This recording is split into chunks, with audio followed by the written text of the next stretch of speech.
resume.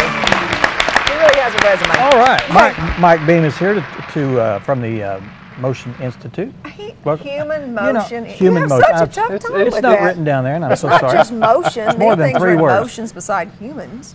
Human motion? Human motion. It's not motion, it's human motion. Okay. There's a difference. All right. Get it right, Dan. Yeah, for Chastise me, heaven's please. sakes. Please. He's new. I'm new. He's new. And he was giving you a hard time earlier. Exactly. Sure was. I tell you Exactly. what. Can you smell Mike over here? I could smell him when he came in. Oh my goodness. Isn't he what? cute, though? Oh my goodness. Yeah, there we go. Okay. So glad to be here. He's always, we just It's not abuse him. uncomfortable at all. We just abuse him. Go ahead, I'll get more water. What do you want to talk about today, Mike? Anything else, really? Other than me. There we go. There we go. No. Actually, I appreciate you guys having me on. October is National Physical Therapy Month. So I told the guys I was going to come in and talk about them a little bit, talk good about them. It's incredible work they do at the hospital.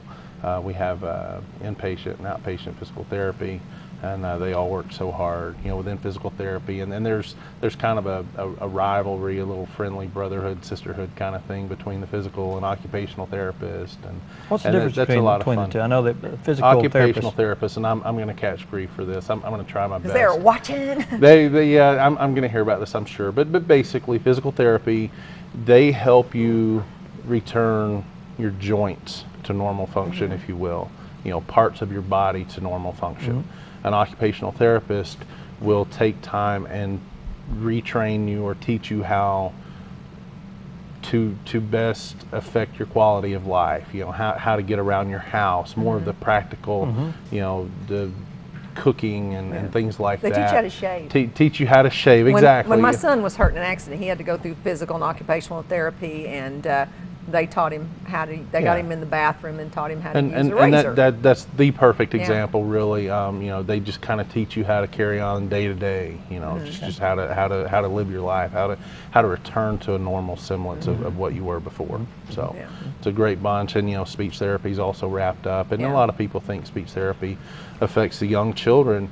These people reteach or retrain people how to swallow. Yes. And so many different, I won't even begin to pretend like I know what all they do, but it's amazing. They work with a lot of stroke victims. They work with a lot of stroke victims, and there's a lot of other disease Well, processes Eamon also they had a work speech with. therapist because he had swallow problems. It affected his brain. They had to relearn how to swallow. Exactly. He wasn't a speech My therapist dad, for a while. who's since passed, but a couple years ago he was in a pretty bad car wreck, and they spent quite a while there, and he was in a trauma center in Chattanooga, and he spent quite a bit of time, and an intense time, reteaching him how to swallow effectively and breathe correctly. And a lot of things they did. It's amazing people. They really are. Well, all of them. Physical therapy, the difference in people that actively pursue physical therapy to the people who don't, it's just night and day. Absolutely. That you can see. Because when my grandfather had a stroke, we didn't,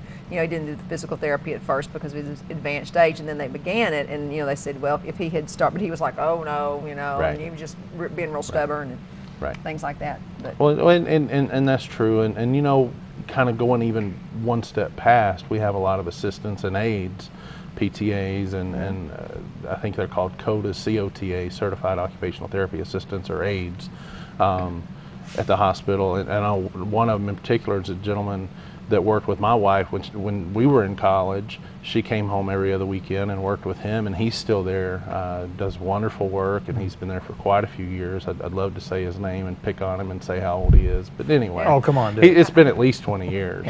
But he's a good guy, and they're just really focused on patients and patient care, and it's such a nice group down there. It really is. I couldn't say enough about them. Now, other than independent physical therapists, tell us who qualifies to come into the hospital there.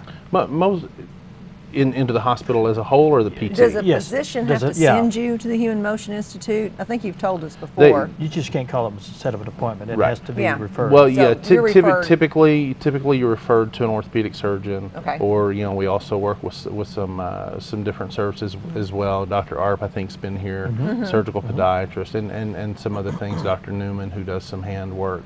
So yeah, I think typically your specialists are referred to.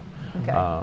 But it's amazing. I had an opportunity a few weeks ago to see one of the surgeons actually perform a revision on a lady's knee, and it was just amazing, you know. And I kind of enjoy that piece of medicine. Yeah. That thing. What is a really revision? fast? What it is basically she had a knee replacement already done years ago, and there was something wrong. And actually, in all honesty, it wasn't done here.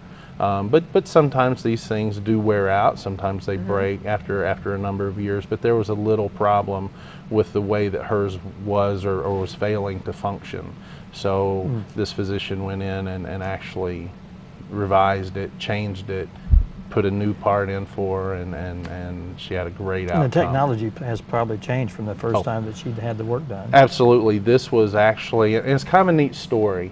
There are two camps, and I won't say one's better or worse. And what she had was a custom knee where an MRI scans, and this is the best of my knowledge, an MRI scans the knee, and they look at the component, the angles things should be cut, and basically it's done by computerization. And this knee is made custom from templates and jigs and things like that. And actually, the physician that revised the knee said, you know, most often those are fine, those good knees, but sometimes it's a machine cutting it. It's a machine gauging it. So if the physician doesn't do the correct job, the machine's not going to override anything. And she basically had a knee that probably wasn't best for her. So he had to actually go in as a human and with experience and you know, commitment to what he does, fix it to be better, and he did. She had a great outcome. Do people only use the Human Motion Institute while they're in the hospital, or do they come back to you for several weeks after they've been discharged? No, and the Human Motion Institute kind of envelops physical therapy as well. For the hospital stay, though? Yes, but also we work hand in hand with the physical therapy department. And Dennis Tyndall is the director of physical therapy, so someone he's that on does some of physical our therapy teams. for an ongoing 6 months or something, Right, absolutely. they would still visit you. Physical therapy at the hospital is kind of under HMI's umbrella, or Human Motion Institute's umbrella. So it's a neat thing. And they're a great bunch of guys down there working, right? Absolutely, absolutely. They're watching the show. Guys and gals. You need Guys to- and you need gals. to- The you need to physical tell them. therapy. Don't you guys usually have like a secret word that someone has to say when they're on the air? Didn't you hear about that? Yeah, we started that and quickly stopped it because, you know, we didn't want to get into too much trouble. It was like a plaid jump rope. Yeah, we sent what it was.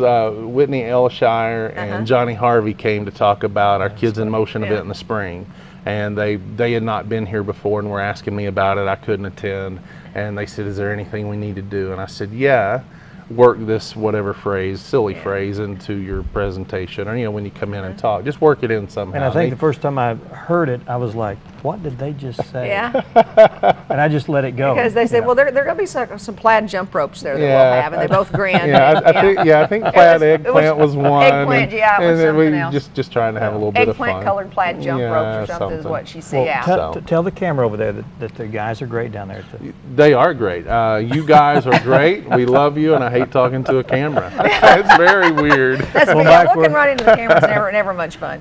Mike, we're out of time. Thanks so I much for coming by. appreciate you having us. Come by anytime, and if it's the last minute, as long as we don't have 6 guests, you're welcome. Well, I always appreciate the time and appreciate what you guys do for our community. Thanks, Mike. Thank you. All right. Up next, we have Marianne Sherman, and I think Snoopy. Snoopy. All right. Snoopy's a girl, though. Snoopy. No, not Snoop. Snoopy. Snoopy. Snoopy. She's a girl. Stay with us. Snoopy.